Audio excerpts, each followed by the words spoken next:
Hello and welcome to marketing91.com. In this video, we are going to cover the topic on direct to consumer. Before we proceed any further, do note that we publish 3 marketing videos daily on YouTube. So please don't forget to subscribe to our channel. Now let's start with the definition of direct to consumer. Direct selling of items to customers without the use of middlemen like wholesalers or retailers is known as direct to consumer. D2C, companies do not depend on conventional stores or various middlemen and manufacture and send their products directly to end customers. These D2C companies are able to charge lower prices than other consumer brands. Direct selling enables them to have control over marketing, distribution, and manufacturing of products. What is direct to consumer? D2C companies try out various distribution models like collaboration with retailers, direct shipping to consumers, and pop-up shops. Other consumer brands do not experiment with distribution models like D2C brands. D2C companies do not depend on the retail shops for publicity. The examples of famous D2C companies are Casper in the mattress industry, Dollar Shave Club and Harry's in the razor industry, Lola, a feminine care and sexual health product, and Warby Parker into sunglasses. Moving on to the direct-to-consumer market. The D2C market is expanding with double-digit rates for many years. The growth rate in 2021 is predicted to be around 19.2%. The direct-to-consumer purchase index states that in the next 5 years, around 80% of consumers will end up purchasing at least once from a D2C brand. Now let's look at the advantages of direct-to-consumer. First, maximum control. D2C brands has the most control over their reputation, customer service, brand messaging, and products. Next, data can be accessed. Having a good customer relation requires you to maintain and have access to all concurrent data and be up to date. Obtaining access to buyer patterns through consumer data becomes easier with direct-to-consumer marketing. Next, customer relationship can be built easily. Since there are direct transaction and conversation between D2C manufacturers and consumers, improving offerings on the basis of customer feedback builds customer loyalty. Moving on, customizable experiences can be created. Since the basis of the relationship with the customer is a brand itself, brands have complete power over the experience chain. Companies have power over anything from the product delivery to customized messages to the website. And finally, the reach is higher. The D2C model has a limited marketplace to its benefit, and it's easier for them to reach a wide worldwide marketplace. Now let's look at the disadvantages of direct-to-consumer.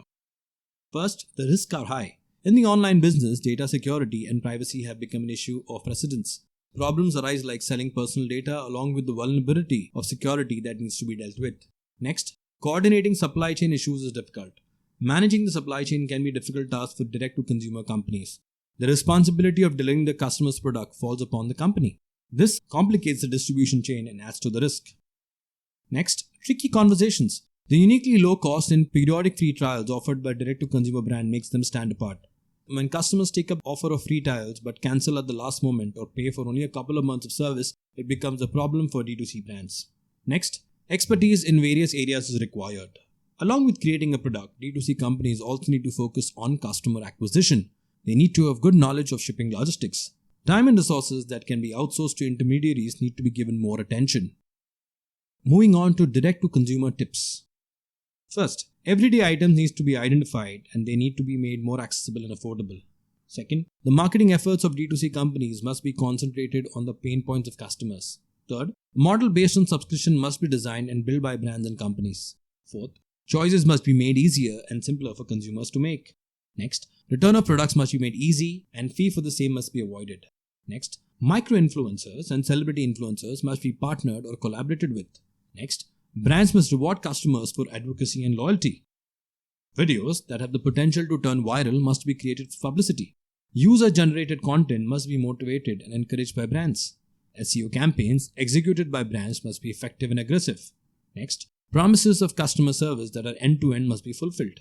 Next, brands must be a part of a community either by joining them or starting them.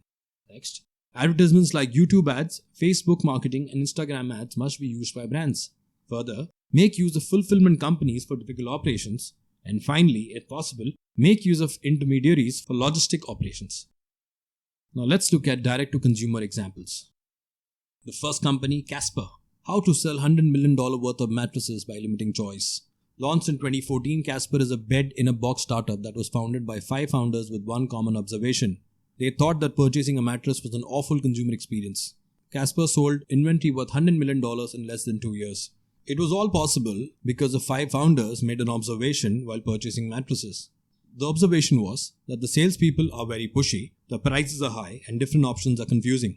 The founders wanted to build a mattress company that was different in every aspect. First, just one model of bed. Second, an affordable price. And finally, delivered straight to your house.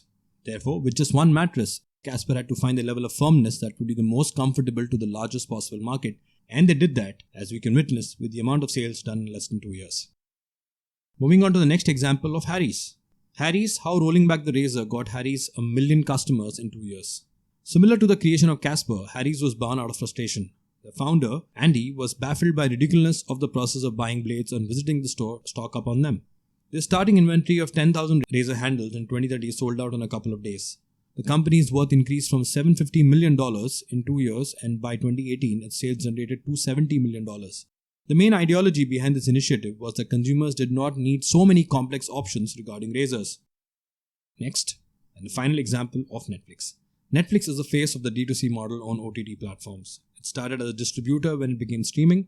Traditional studios licensed all its content. Disney licensed the US paid television rights exclusively to Netflix. 2012 was the first year that Netflix full-fledged with external productions concluded to produce original content, and the rest is history. Currently, the company's production budget exceeds $6 billion annually. Netflix boasts over 109 million members watching over 125 million hours of video content per day.